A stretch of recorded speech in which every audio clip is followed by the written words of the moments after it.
California's got me looking like a beach bum. Sun up in my hair, I'm rocking long beachy curls. I'm feeling like a Cali girl. Hai guys, welcome back to my YouTube channel. Baik lagi sama aku Rastefani. So, hari ini aku bakal ngomongin tentang jurusan ilmu komunikasi. Dan aku bakal membawakan informasi seputar peminatan yang ada di jurusan ini. Peminatan apakah dia? Ya, public relation, karena ini adalah peminatanku. Buat kalian yang baru datang ke channel ini, kalian pasti belum tahu siapa aku. Jadi aku bukan siapa-siapa, aku hanya mahasiswa biasa jurusan ilmu komunikasi. Kalian yang mau tahu seputar informasi komunikasi, kalian bisa subscribe channel aku dan follow Instagram aku di @rastefani. Terima kasih. Oke, langsung aja ke pembahasan tentang peminatan public relation. Sebenarnya peminatan itu apa sih? Kok jurusan ilmu komunikasi ada lagi tuh peminatannya? Nah, peminatan ini itu untuk anak-anak yang mau menekuni beberapa bidang yang disediakan dari jurusan tersebut. Kalau di jurusan Kuni ilmu komunikasi, ada 3 peminatan. Yang pertama, itu ada public relation, yang kedua jurnalistik, dan yang ketiga audiovisual. Dari 3 peminatan tersebut, udah pasti yang bakal ditekunin nanti itu beda-beda. Kalau misalnya di PR, itu lebih ke humas-humas. Terus kalau misalnya jurnalistik, jurnalisme itu lebih ke jadi apa sih namanya? Jadi apa sih? Aku lupa. Jadi reporter, jadi presenter, jadi news anchor, sama aja. Terus kalau misalnya di audiovisual itu tuh lebih ke ranah perfilman, periklanan, terus apalagi? Pokoknya yang tayang-tayang di TV gitu dah. Nah, kalau di video kali ini aku bakal ngebahas yang public relation-nya. Jadi kalau misalnya kalian penasaran tentang jurusan ilmu komunikasi peminatan public relation, kalian bisa nonton video ini sampai selesai. Dan jangan lupa untuk like dulu nih, tekan tombol like-nya di bawah. Setelah itu aku bakal lanjut ke pembahasannya. Aku udah meringkas 5 pertanyaan. Dari 5 pertanyaan ini, semoga kalian bisa langsung paham. Kalau misalnya kalian nggak paham, ya udah kalian komen aja di bawah. Yang pertama, definisi public relation. Public relation itu dalam bahasa Indonesia adalah humas atau hubungan masyarakat yang menjembatani antara perusahaan atau organisasi dengan publiknya. Nah, public relation ini sendiri, dia membantu sebuah perusahaan, organisasi, bahkan sebuah instansi agar mau bekerja sama dengan baik. Lalu yang kedua, apa sih yang dipelajarin anak public relation? Public relation ini mempelajari bagaimana caranya kita menjaga image atau komunikasi dari sebuah perusahaan ke pihak luar. Nah, kita juga di sini bakal diajarin bagaimana caranya menyampaikan pesan dengan baik dan benar atas nama sebuah perusahaan kepada para customer melalui berbagai media seperti televisi, terus media cetak seperti koran, terus media online, seperti itu. Lalu pertanyaan ketiga, di kampus itu anak PR ngapain aja sih? Nah, untuk pertanyaan ini tuh pertanyaan yang penting banget kalian harus tahu, karena yang menurut kalian anak ilmu komunikasi itu santai, itu benar-benar enggak sama sekali. Di saat kalian sudah memilih sebuah peminatan, dan kalian mulai menggeluti dan menekuni peminatan itu, kalian bakal ngerasain gimana sibuknya menjadi anak ilmu komunikasi. Untuk PR sendiri yang ada di kampusku, itu aku mendapati materi yaitu praktikum. Itu praktikumnya ada 3 kali, praktikum 1, 2, dan 3. Nah, di ketiga praktikum ini, itu tuh gak ada yang gampang, sumpah. Praktikum 1 aja nih ya, udah sulit banget dan sibuk banget nih. Karena kita di sini kan posisinya sebagai anak humas. Nah, jadi kita bakal ketemu sama klien real, orang-orang beneran gitu. Kebetulan di praktikum 1ku itu, aku customernya atau klien realnya itu adalah sebuah desa. Bayangin deh, desa cuy, itu tuh susah banget sumpah. Kita harus berhadapan sama Pak RT, Pak RW, warga, kepala desa apalagi. Kan itu orang-orang penting gitu. Nah, di situ deh bener-bener ngerasain yang namanya sibuknya kuliah, sumpah. Karena emang bener nggak sesantai itu jurusan ilmu komunikasi. Jadi hati-hati nih buat kalian yang ngerasa, elah masuk ilkom aja dah, kan di situ santai. Akan tuh santai.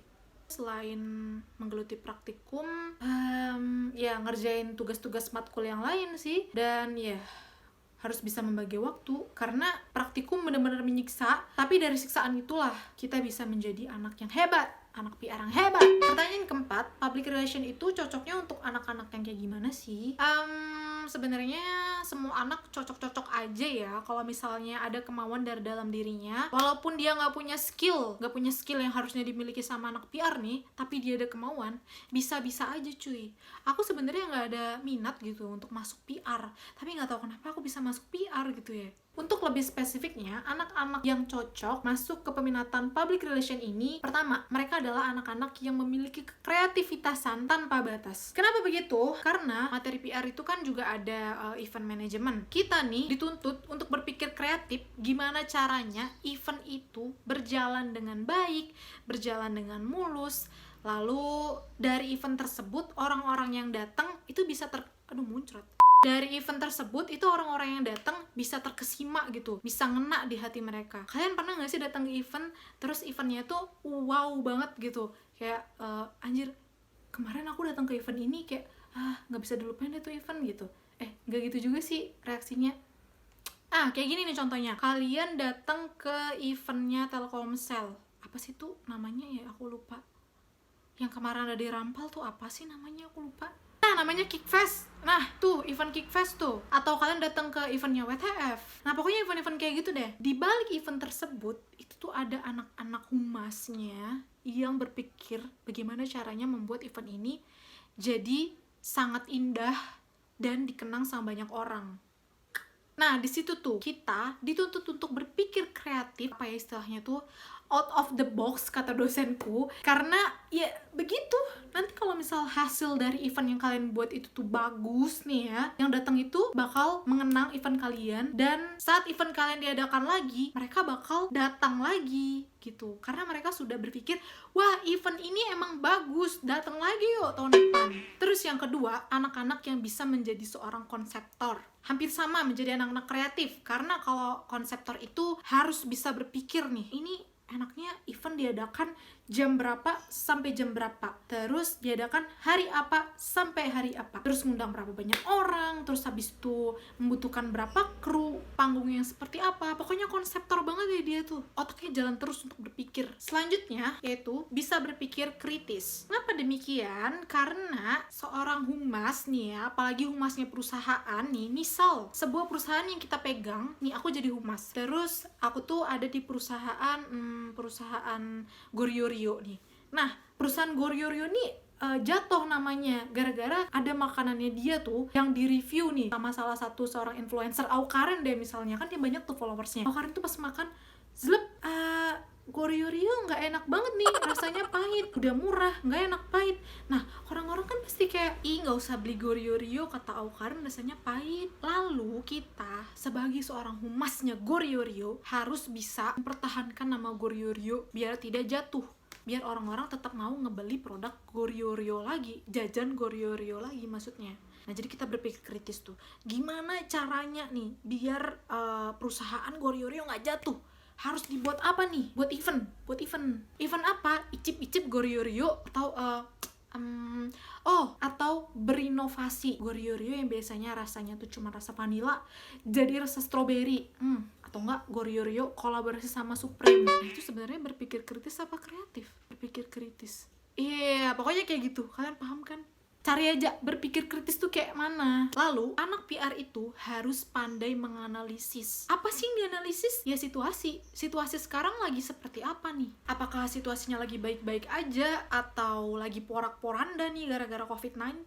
Terus selanjutnya harus pandai mengkoordinir. Dan yang terakhir, mempunyai verbal dan writing skill yang baik. Kenapa sih kok harus pintar nulis juga? Kenapa nggak anak jurnal aja yang pintar nulis? Nah, kita nih ya sebagai anak PR itu kita harus bisa menulis press release yang baik untuk perusahaan. Press release nggak tahu, cari di internet sekarang juga. Nah, yang terakhir, nanti kalau lulus anak PR mau ngelamar kerja apa? Iya banyak dong kerjaan yang bisa dilamar. Sekarang itu ya, kalau misalnya kerja nggak harus relate sama jurusannya. Banyak nih yang udah terjadi. Anak pertanian nanti kerjanya malah di apoteker. Akuntansi kerjanya malah jadi guru olahraga, ada kayak gitu. Tapi untuk lebih spesifiknya nih, anak PR prospek kerjanya itu ya udah pasti jadi humasnya perusahaan, entah itu perusahaan swasta, perusahaan negeri, BUMN gitu ya. Dan kalau anak ilmu komunikasi mah bebas ya, bisa kerja di mana aja. Banyak sih yang udah bilang kayak gitu ke aku, enak banget anak ilmu komunikasi, kamu bisa kerja di mana aja katanya gitu. Ya alhamdulillah sih kalau begitu. Kalau aku sendiri ditanya mau kerja di mana, ya udah pasti jadi artis. Nggak bercanda. Yang pertama, aku pengen kerja di tempat dimana tempat itu tuh dinaungi sama pemerintahan. Jadi nanti aku jatuhnya tuh PNS. kalau aku tua, pensiun, aku tetap digaji, kan enak. Tapi nanti aku bakal nyambi kayak gini, nge-filming, nge-YouTube gitu-gitu. Karena duit dari AdSense juga lumayan, cuy. Jadi banyak deh prospek kerjanya untuk public relation, jurnalis juga banyak, AV juga banyak. Jadi ilmu komunikasi tuh bisa masuk mana aja.